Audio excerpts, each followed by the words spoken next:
सुबह की सुर्खी के पीछे से सूरज आहिस्ता आहिस्ता निकल रहा था। लड़का अपने और अपने बाप के दरमियान होने वाली बहस को याद कर रहा था। वो अपने फैसले पर मुतमईन था। अब तक वो कई खूबसूरत मकामात से गुजर चुका था और इसकी मुलाकात कई लोगों से हुई थी जिनसे इसने बहुत कुछ सीखा था। वो बहुत सी औरतों से भी मिला, मगर इनमें से वो कोई भी नहीं थी या उस जैसी नहीं थी जिससे इसने चंद दिन बाद मिलना है। इसके पास भेड़ों का एक रेवड़ था, एक किताब थी जिसके बदले में वो एक और किताब खरीद सकता था, एक जैकेट थी जो इसे सर्दी की शिद्दत में राहत बख्शती थी और एक गर्मी पैदा करती थी जिससे उसके लिए वो माहौल खुशगवार बन जाता। लेकिन सबसे बढ़कर ये कि वो हर रोज़ अपने ख्वाब की ताबीर में गुजारता था, सियाहत का ख्वाब। यह ख्वाब इसलिए दुनिया की हर चीज़ से ज़्यादा कीमती था। अगर स्पेन की सियाहत से इसका दिल भर गया था तो वह अपना गल्ला बेचकर समंदरों के सफ़र पर निकल जाएगा। जब तक इसका दिल समंदर की गहराइयों से भरेगा तो उस वक्त तक वो कई मज़ीद शहर देख लेगा, बेशुमार लोगों से मिल चुकेगा और इसके पास कई हसीन यादों का ख़जाना होगा। इसकी कोशिश ये होती थी कि वो इस राह पर ना चले जहाँ से वो एक बार गुजर चुका है। वो टूटी हुई चर्च से इससे पहले उसका सफ़र कभी नहीं हुआ था। दुनिया बहुत बड़ी है, हर बार इसका सफ़र कोई नई जगह से होता था, कोई ऐसी जगह जो उसने कभी नहीं देखी हो, जो इससे कबल आने वाली जगहों से ज़्यादा खूबसूरत होती, जो पहले से ज़्यादा खूबसूरत नज़र आती। इसकी भेड़ों को आज तक इस बात का अंदाज़ा नहीं हो सका कि वो नई जगह से गुजर रही है या वही पुराना रास्ता है। इन्हें इस बात से कोई सरोकार नहीं कि चरागाह नहीं है या बाहर ने, फ़िज़ा ने, नए ख़जानों ने जगह ले ली है।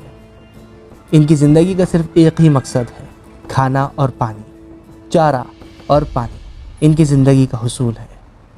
शायद मैं भी इन भेड़ों से मुख्तलिफ नहीं हूँ, इस लड़के ने सोचा। जब से मैं ताजिर की बेटी से मिला हूँ मुझे किसी भी लड़की का ख्याल अच्छा नहीं लगता। सूरज को देखकर इसने अंदाज़ा किया कि वो दोपहर तक उस तरफ नई बस्ती में पहुँच जाएगा। वो नई बस्ती में पहुँचकर अपनी पुरानी किताब को बदलेगा और एक मोटी सी बड़ी सी किताब ले लेगा। अपनी बोतल में एक अच्छा सा ताज़ा और ठंडा पानी भरेगा, अपने सर की हिजामत करवा लेगा और अच्छे तरीके से अपने आप को बनाकर सवार कर ताजिर की बेटी के सामने पेश करेगा ताकि ताजिर की बेटी से इसकी मुलाकात हो और वो उसके लिए तैयार हो सके। वो इस ख्याल को दिल में जगह देने के लिए तैयार नहीं था कि ताजिर ने अब तक शादी कर ली होंगी। ख्वाब की ताबीर के पूरा होने का इंतज़ार ज़िंदगी को दिलचस्प बना देता है। इसने दोबारा सूरज की तरफ देखा और वक्त का अंदाज़ा किया, रेवड़ को हाँकने लगा और फिर इसे याद आया कि उस तरफ जिस शहर में ये जा रहा है वहाँ एक बूढ़ी औरत रहती है। वो औरत ख्वाबों की ताबीर बताती है। बस्ती में पहुँचने के बाद वो उस बूढ़ी औरत के पास गया। बूढ़ी खातून लड़की को एक कमरे में ले गई। एक पर्दा इस कमरे को ख्वाबगाह से अलग करता था। कमरे में एक मेज़ और 2 कुर्सियों के अलावा दीवार पर टंगी उस मसीह की तस्वीर थी। बुढ़िया ने इसे एक कुर्सी पर बैठने का इशारा किया और ख़ुद इसके सामने वाली कुर्सी पर बैठ गई।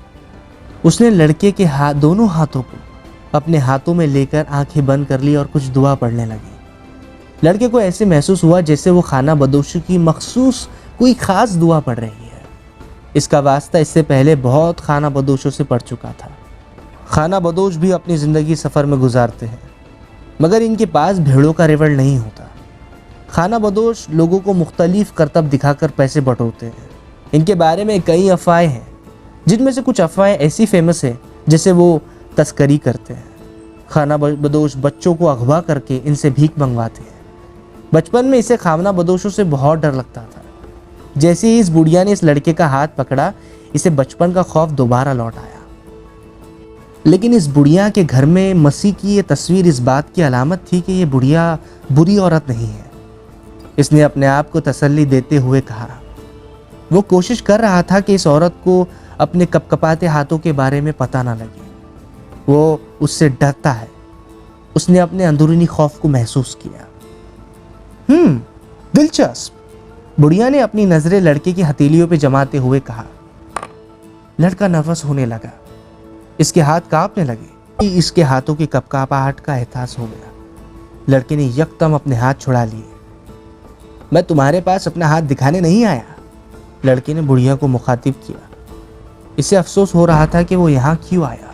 लम्हे में इसने सोचा कि वो बुढ़िया की फीस अदा करे और इससे अपने ख्वाब की ताबीर मालूम किए बगैर ही चला जाए। तुम यहाँ अपने ख्वाब की ताबीर मालूम करने आए हो?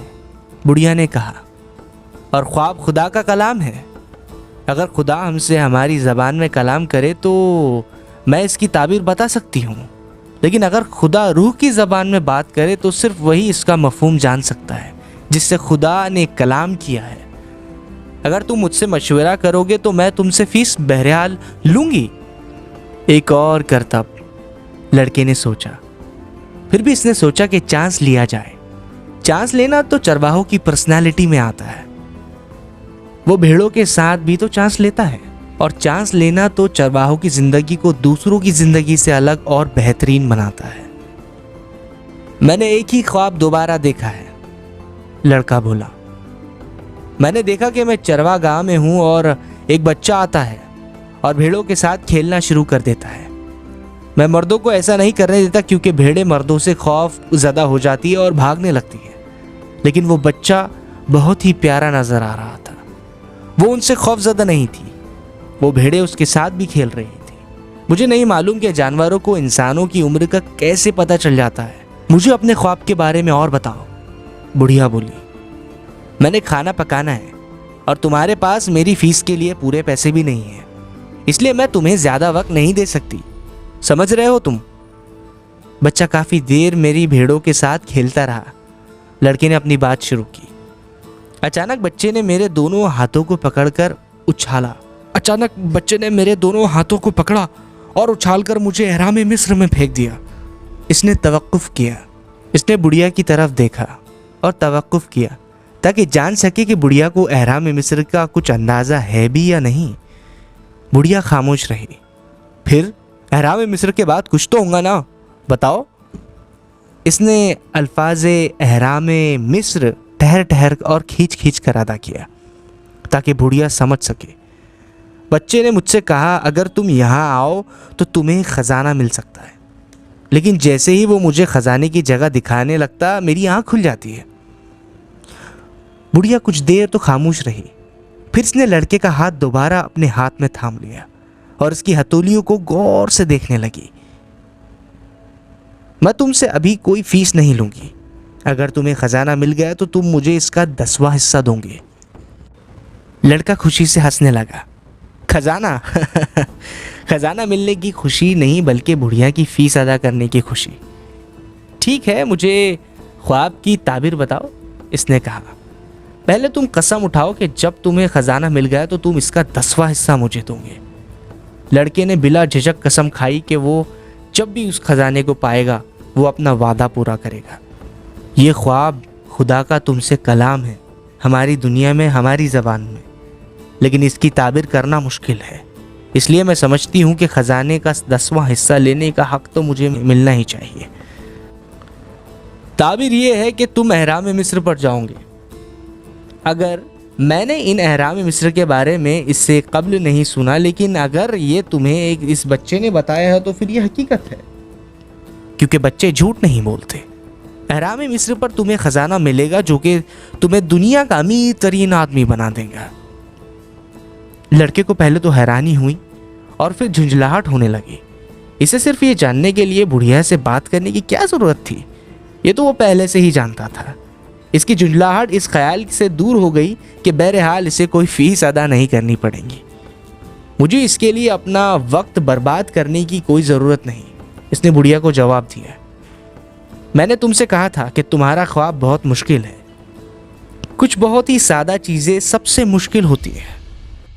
देखो बेटा, मैं सिर्फ ख्वाबों की ताबीर बताती हूँ। मैं इस ताबीर को ढूंढने के लिए तुम्हारी कोई मदद नहीं कर सकती। अगर मैं ख्वाबों की ताबीर ढूंढ सकती तो कैंपसरी ज़िंदगी में इस तरह ज़िंदगी नहीं गुजारती। इस टूटे हुए मकान में, इस शहर में मैं नहीं रहती। अगर मैं एहराम मिस्र तक कभी पहुंच ना सकूं तो फिर क्या करूँगा?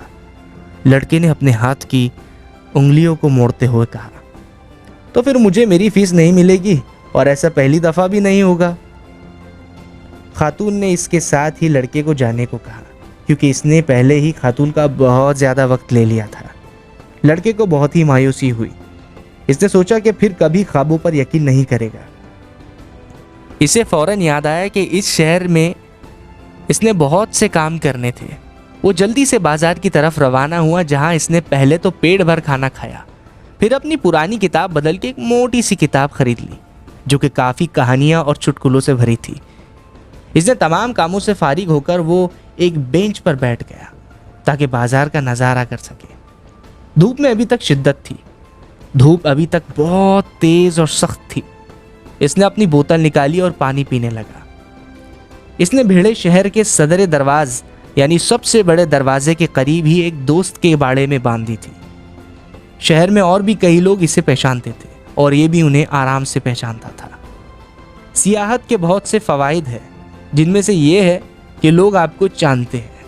ये पूरे स्पेन में काफ़ी फेमस था। वो हमेशा नए दोस्त बनाता था, मगर इनमें हमेशा रहने की उसे आदत नहीं थी। वो दोस्त बनाया करता मगर उनके साथ वक्त नहीं गुजारता। इसके ख्याल में जब आप किसी के साथ ज़्यादा देर तक रहें तो आप इस शख्स की ज़िंदगी का हिस्सा बन जाते हैं और इनकी छोटी छोटी खामियां आप बहुत बड़ी महसूस होती हैं। फिर आप चाहते हैं कि वो शख्स अपने आप को बदल ले। अगर कोई शख्स इस तरह का नहीं है जैसा कि आप जानते हैं तो आपको झुंझलाहट होने लगती है। हर शख्स को इस बात का तो सही इदराक है कि दूसरों का रवैया कैसा होना चाहिए, मगर वो इस एहसास के आदी नहीं होते हैं कि खुद इनका एहसास या बर्ताव कैसा है। इसका इरादा था कि शाम के वक्त जब धूप की शिद्दत कम हो जाएंगी और चारों तरफ हल्की सी ठंडी हवाओं का हुजूम होगा तो वो अपने रेवड़ को चरागाह में ले जाएगा। इसने किताब निकाली और पढ़ना शुरू हो गया। किताब के पहले सफ़े पर तदफीन का मंजर था। लोगों के नाम बहुत मुश्किल थे। इसने सोचा कि अगर कभी इसने किताब लिखी तो इसमें कम से कम किरदार रखेगा ताकि पढ़ने वालों को भी कम से कम नाम याद रखने की ज़रूरत पड़े। आखिरकार जब वो किताब पर थोड़ी तवज्जो देने में कामयाब हो गया तो किताब इसे दिलचस्प लगी। तदफीन के दिन बर्फबारी हो रही थी। गर्म धूप में सर्दी का एहसास पुरलत्फ लग रहा था। अभी इसने पढ़ना ही शुरू किया था कि एक बूढ़ा आदमी इससे करीब आकर बैठ गया। साफ लगता था कि बूढ़ा इससे बातचीत शुरू करना चाहता है। ये लोग क्या कर रहे हैं? बूढ़े ने एक इमारत की तरफ इशारा करते हुए लड़के से पूछा। काम कर रहे हैं, इसने खुश्क लहजे में जवाब दिया ताकि बूढ़े को मालूम हो जाए कि बूढ़ा इसे परेशान न करे। वो पढ़ने में मसरूफ़ है और ये किताब उसे ज़्यादा दिलचस्प लग रही है।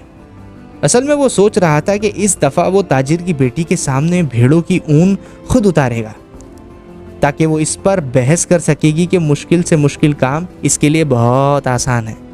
वो खुद ऐसा करते हुए कई बार अपने सपने देख चुका था कि वो ताजिर की बेटी के सामने कई सारी भेड़ों के ऊन निकाल कर एक जमा रख दिया और ताजिर की बेटी इसकी तारीफ कर रही है। जब इसने ताजिर की बेटी को ये बताया कि भेड़ों की ऊन के पीछे आगे इसने चंद कहानियाँ भी कोशिश करके याद की थी। ये कहानियाँ वो इस लड़की को सुनाना चाहता था। ये कहानियाँ इसने मुख्तलिफ किताबों में पढ़ी थी, लेकिन वो इन कहानियों को अपने तजुर्बों के निचोड़ के तौर पर पेश करना चाहता था। इसे यकीन था कि ताजिर की बेटी को हकीकत कभी मालूम ना हो सकेंगी क्योंकि वो पढ़ना नहीं जानती थी। बूढ़ा भी अपनी जिद का पक्का था। क्या मैं आपकी बोतल से थोड़ा पानी ले सकता हूँ? बूढ़े ने कहा। लड़के ने अपनी बोतल फौरन बूढ़े के हवाले कर दी, इस उम्मीद से कि वो बूढ़ा पानी पिएगा और उसे तन्हा छोड़ देगा। कौन सी किताब पढ़ रहे हो? बूढ़ा अब भी इससे अपनी जिद का पक्का नजर आ रहा था।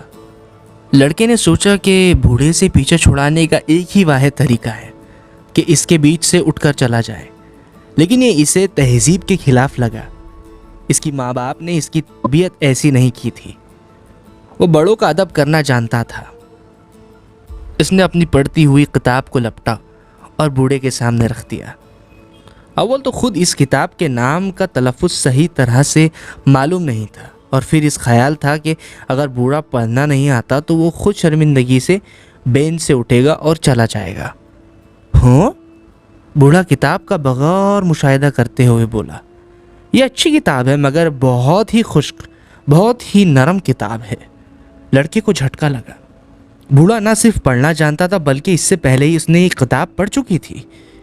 अगर वाकई खुश्क थी जैसा कि बूढ़े का ख्याल था, तो फिर इसके पास अभी वक्त था कि इससे दुकानदार से तब्दील कर ले, क्योंकि इसे रोती धोती कहानियाँ पसंद नहीं थी।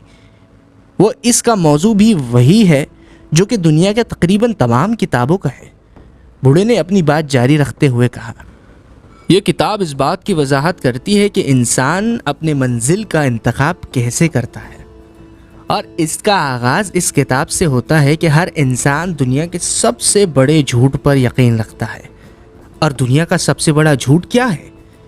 लड़के ने इस्तिफादा किया, और वाकई बूढ़े के मुताल्लिक ये सही निकला।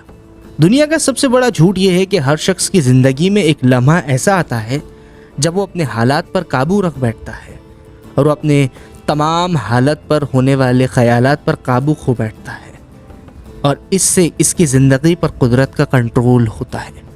मेरे साथ ऐसा कभी नहीं हुआ, लड़के ने जवाब दिया। बहुत खूब, ऐसा इसलिए कि तुम्हें कभी सियाहत का शौक़ नहीं हुआ। इसे तो मेरे ख़यालात तक की भी मालूमात थी, लड़के ने सोचा। बूढ़ा किताब के वरक को पलटाते हुए उसे देख रहा था और किताब वापस करने का इसका कोई इरादा नज़र नहीं आ रहा था। लड़के ने पहली बार बूढ़े को गौर से देखा। इसका लिबास अजीब वाज़े था। लिबास से वो अरबी लगता था, लेकिन यह बात कुछ हैरान कुन थी कि वो ना सिर्फ अरबी लगता था बल्कि अफ्रीकन से सिर्फ चंद ही घंटों के फासले पर था। और ये शहर जो अफ्रीकन से सिर्फ चंद घंटों के फासले पर था, यहाँ पर अरब कसरत से नज़र आते थे। आपका ताल्लुक़ किस इलाके से है? इसने बूढ़े से पूछा। बहुत सारे इलाकों से, बूढ़े ने जवाब दिया। किसी शख्स का ताल्लुक़ बैक वक्त बहुत सारे इलाकों से नहीं हो सकता, लड़का बोला। मैं खुद चरवाहा हूँ, इस हवाले से मैं बहुत से इलाकों से गुज़रता हूँ। मेरा ताल्लुक़ सिर्फ एक इलाके से नहीं है। हाँ, मैं बस उस इलाके को जानता हूँ जहाँ मेरी पैदाइश हुई है। इस लिहाज से मेरा ताल्लुक़ सलम से है, बूढ़ा बोला। लड़के ने सलम के बारे में इससे पहले कभी नहीं सुना था, मगर इस पर अगर वो सवाल पूछता तो लड़के को डर था कि बूढ़ा इसे कम अकल समझेगा। इसने बाजार से गुजरते हुए लोगों की तरफ देखा। सब लोग बहुत मसरूफ़ नज़र आ रहे थे। तो सलम आजकल कैसा है? इसने इस ख्याल से सवाल पूछा ताकि सलम बिल्कुल वैसा ही है जैसा कि हमेशा था, बूढ़े ने जवाब दिया। इसे बूढ़े के जवाब से मायूसी हुई। कोई इशारा नहीं मिल रहा था कि सलम आखिर कहाँ है।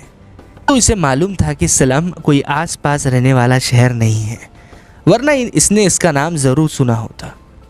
और आप सलम में क्या करते हैं? लड़के ने हिम्मत न हारी। मैं सलम का बादशाह हूँ, बूढ़ा बोला।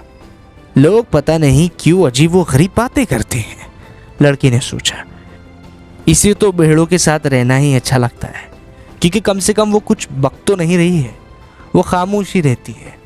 और इससे भी अच्छा है कि इंसान तन्हाई में किताब पढ़े।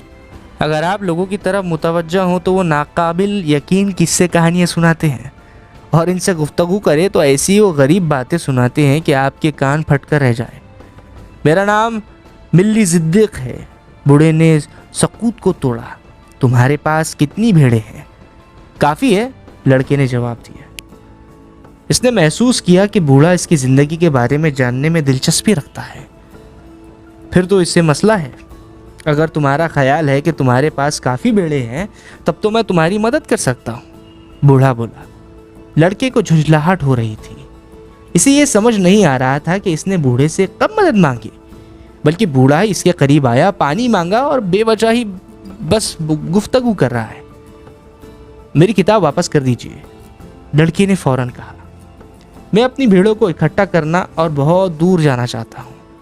मुझे अब देखो लड़के, अगर तुम मुझे अपने गल्ले का 10वां हिस्सा दे दो तो मैं तुम्हें खजाने का पता दे सकता हूँ। बूढ़ा इसकी बात को नज़रअंदाज करते हुए बोला। लड़के को यकदम अपना ख्वाब याद आ गया। इसको यकदम ये ख्याल गुजर गया कि बूढ़ा और बुढ़िया कहीं एक दूसरे के खाविन तो नहीं थे, क्योंकि यही बात तो बुढ़िया इससे कुछ देर पहले बोली थी। बूढ़ी खातून ने तो इससे कुछ नहीं लिया था, मगर ये बूढ़ा तो अब इससे बहुत कुछ मांगने का इरादा रखता था। बदले में एक चीज़ के बारे में मालूमात देने का दावा रखता था जिसकी शायद तो इसे खुद भी खबर नहीं होगी। ये सिर्फ एक ख्याल था, एक ख्वाब जो देखा और भुला दिया गया हो। देखो लड़के, मैं तुम्हें वो दे सकता हूँ जिसकी तुम्हें ज़रूरत है, तुम मुझे वो दोगे जो तुम्हारे पास है। मैं सलम का बादशाह हूँ। बूढ़े ने फिर इस बात को दोहराया। कोई बादशाह किसी चरवाहे से बात क्यों करेगा? लड़के ने शर्मिंदगी से जवाब दिया। इसकी बहुत सी वजूहात हो सकती है और सबसे अहम वजह यह है कि तुम अपनी मंजिल जान लोगे।